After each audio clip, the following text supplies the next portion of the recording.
Assalamualaikum dear students. I hope you all are fine. We are done with our chapter number 2 Christmas Day. We are going to start our chapter number 3, which is Miss Havisham, page number 17. A rich old lady.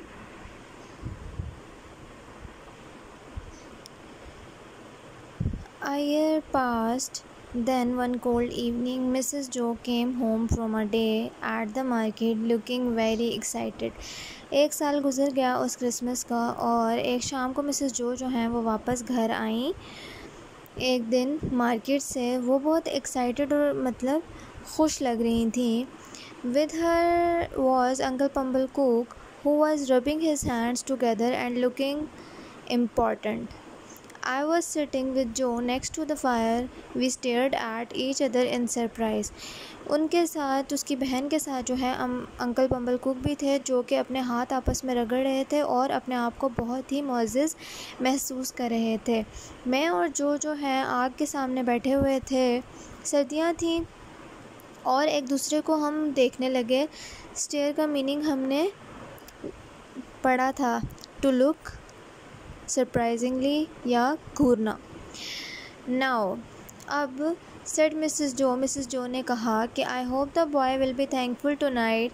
If he is not he is a very ungrateful young dog. उसने कहा कि मुझे उम्मीद है कि ये लड़का जो है मेरा शुक्रगुज़ार होगा आज रात। अगर ये नहीं होगा तो ये बहुत ही नाशुक्रा बदतमीज़ किस्म का बच्चा है। I tried to look thankful, though I did not know why I should.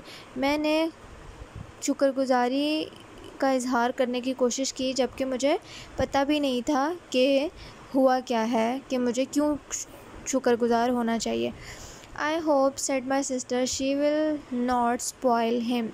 मुझे उम्मीद है कि वो इस लड़के को ख़राब नहीं करेंगी, मेरी बहन ने कहा। I am sure she will not spoil him, madam, said Uncle Pumble Cook. Uncle Pumblechook ने भी वही बात की। Joe and I continue to stare at each other. हम एक दूसरे को घूर ही रहे थे क्योंकि उन लोगों को बात की समझ ही नहीं आ रही थी कि क्या हो रहा है। What were my sister and uncle Pumblechook talking about. My sister saw our puzzled faces. हमें नहीं पता था कि वो लोग क्या बात कर रहे हैं, जब मेरी बहन ने हमारे पजल्ड यानी कि कन्फ्यूज्ड फेसेस देखे।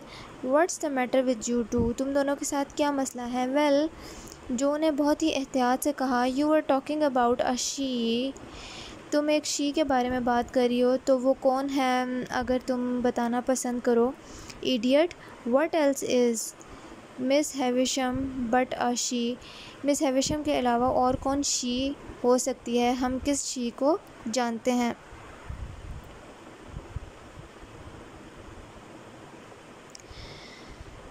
अब जो मिसेस जो हैं फ़ौरन उन्होंने जो को इस तरह से टोका। अब ज़ाहिरी बात है मैं उन्हें ही तो कहूँगी नहीं, तुम कहोगे। I have heard of Miss Havisham who lives in the town. Joe continued even more carefully. अब जो के साथ उसने इस तरह से बदअखलाक़ी से वो पेश आई थी अंकल पम्बल कुक के सामने, तो उन्होंने और एहतियात से कहा कि हाँ, मैंने सुना हुआ है मिस हैविशम जो कि टाउन में ही रहती हैं। Is there any other Miss Havisham, shouted my sister. तो फिर से उसने चीख कर कहा कि और कोई है मिस हैविशम, और उसका जो चेहरा है वो और सुर्ख होता गया। रेडर, रेड का सुपर फॉर्म है रेडर, फिर रेडेस्ट, इस तरह से उन्होंने रेडर लिखा हुआ है, रेड से रेडर, ज़्यादा सुर्ख। She told uncle Pumblechook that she wants a boy to go to her house and play there. उन्होंने अंकल पम्बल कुक को कहा है कि वो चाहती हैं कि एक लड़का जो है उनके घर आए और वहाँ पर आकर खेला करे, क्योंकि वो काफ़ी अकेली होती हैं। अंकल पम्बल कुक ने सोचा क्यों ना पिप को भेज दिया जाए, और ऑफ कोर्स मैं पिप को जाने दूंगी। And he had better play there और he will be in trouble. और इसके लिए भी बेहतर है कि वो वहाँ जाकर खेले, वरना ये मुश्किल में होगा, क्योंकि उसकी बहन उस पर हर वक्त रोब जमाती थी और उसे लगता था कि अगर उसकी बहन को लगता था कि अगर ये ना गया तो इसके लिए बहुत मुश्किलात होंगी, क्योंकि वो उसको मारती पीटती भी थी। Moving to page number 18.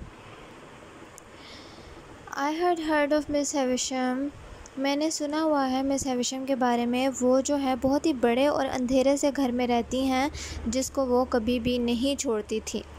अब पिप सोच रहा होता है Miss Havisham is a rich and lonely old lady. जो को वो अंकल बम्बल को बताते हैं कि जो मिस हैविशम है वो बहुत अमीर लेकिन अकेली बूढ़ी खातून है. हो सकता है कि जो हम करे हैं उससे उनका कुछ भला हो सके. Joseph cried my sister. अब उसको जो है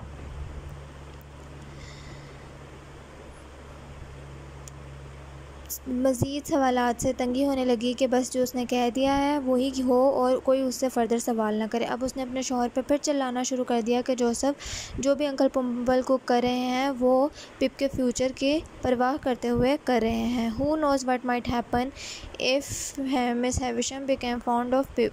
क्या पता क्या हो सकता है कि अगर मिस हैविशम जो हैं वो पिप को पसंद करने लगें अपने बेटे की तरह. Tonight Pip will stay in uncle Pumblechook's house. आज रात जो पिप है वो अंकल बम्बल कुक के घर में रहेगा.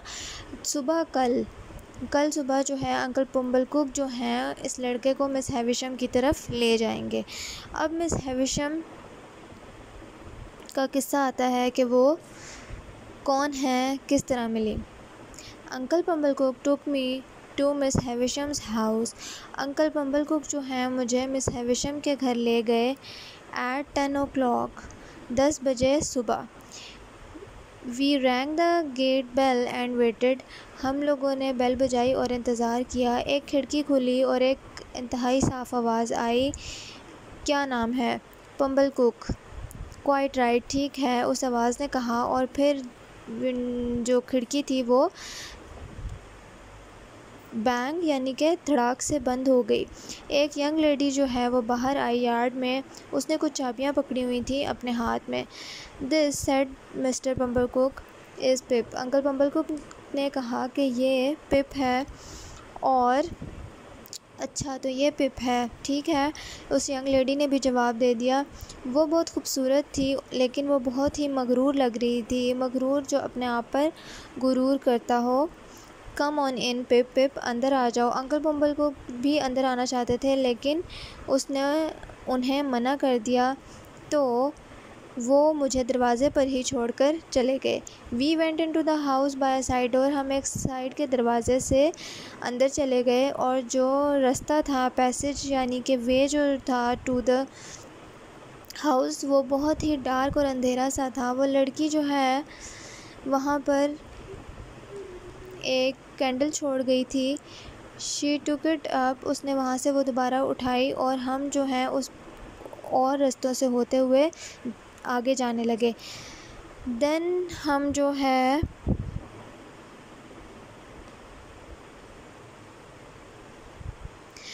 फिर हमने क्या किया कि हम सीढ़ियाँ चढ़े. वो भी अंधेरी ही थी. आखिरकार जो है हम एक कमरे के दरवाज़े पर पहुँचे. The girl asked me to go in and then she walked away. उस लड़की ने मुझे अंदर जाने को कहा और वो ख़ुद दूर चली गई. Taking the candle with her. और जो कैंडल है वो भी अपने साथ ले गई और मैं वहाँ अंधेरे में दरवाज़े पर खड़ा रहा. ट्रेम्बलिंग, कांपते हुए मैंने दरवाज़ा बजाया. कम इन, अंदर आ जाओ की आवाज़ आई. I went in. मैं अंदर चला गया and found my self in a large room. और मैंने अपने आप को एक बड़े से कमरे में पाया जो कि मोमबत्ती से जल रहा था, रोशन था. सब जो कर्टन्स जो पर्दे थे वो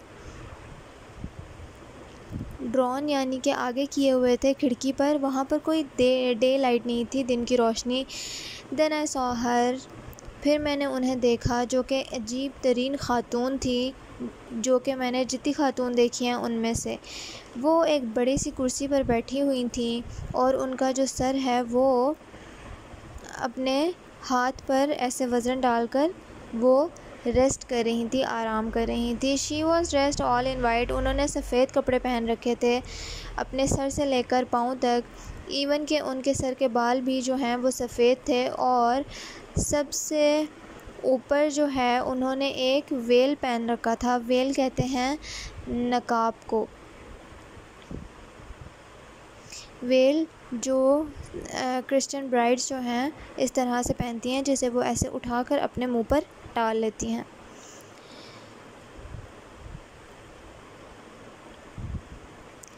अब शी वोर ओनली वन शू, उन्होंने सिर्फ एक जूता पहना था, जो दूसरा था वो ज़मीन पर पड़ा था। Who is it, she asked, उन्होंने पूछा कि कौन हो तुम। पिप, मैंने शर्माते हुए जवाब दिया, मैं यहाँ पर खेलने आया हूँ। कम नियरर, करीब आओ, मुझे अपने तरफ देखने दो। कम क्लोज़र, और करीब। क्या मैं तुम्हें अजीब लग रही हूँ? खैर, आई have not gone out of this house for many years, मैं कई सालों से इस घर से बाहर नहीं गई। I have not seen the sun since you were born, जब तुम पैदा हुए हो तब से मैंने सूरज भी नहीं देखा। Are you afraid of me, क्या तुम मुझसे खौफज़दा हो? आई सेड नो, मैंने जवाब दिया कि नहीं, लेकिन मैं झूठ बोल रहा था। I was afraid of her, मैं उनसे खौफज़दा था उस वक्त। Do you know what I am touching here, क्या तुम्हें पता है कि मैं यहाँ किस चीज़ को हाथ लगा रही हूँ या टच कर रही हूँ? उन्होंने अचानक पूछा। उन्होंने अपने चेस्ट के लेफ़्ट साइड पर हाथ लगाया, जहाँ पर हमारा दिल होता है। पिक्चर में उन्होंने अपने चेस्ट पर हाथ भी रखा हुआ है, अपने लेफ़्ट साइड पर।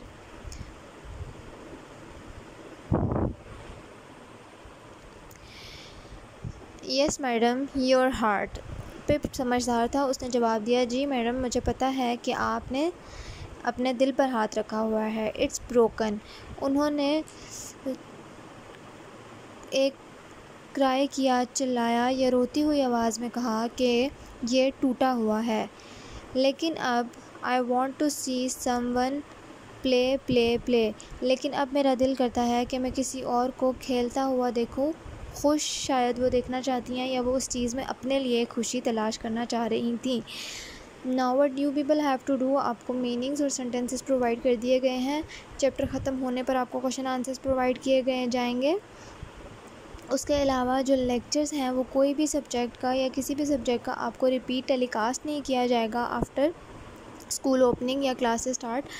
आपकी क्लासेस स्टार्ट होने के बाद आपको लेक्चर्स रिपीट नहीं किए जाएंगे, एक शॉर्ट रिवीजन दी जाएगी आपके कॉन्सेप्ट्स को फर्दर क्लियर करने के लिए। तो काइंडली आप लोग अपने लेक्चर्स को प्रॉपरली सुने, और आपकी असेसमेंट्स भी आपकी नोटबुक्स के बेसिस पे ही होंगी। आपके असेसमेंट के मार्क्स जो हैं वो नोटबुक की बेसिस पे मार्क किए जाएंगे कि आपने कंप्लीट की हैं या नहीं की। उसके अलावा जिन बच्चों ने समर टास्क कंप्लीट नहीं किया वो सबमिट करवा दें, क्योंकि उसका भी एक अप्रोप्रिएट पोर्शन ऑफ मार्क्स जो है पेपर में एलोकेटेड है for your summer vacation task. Kindly complete that and complete your notebooks, neatly do your homeworks, read the lesson with translation.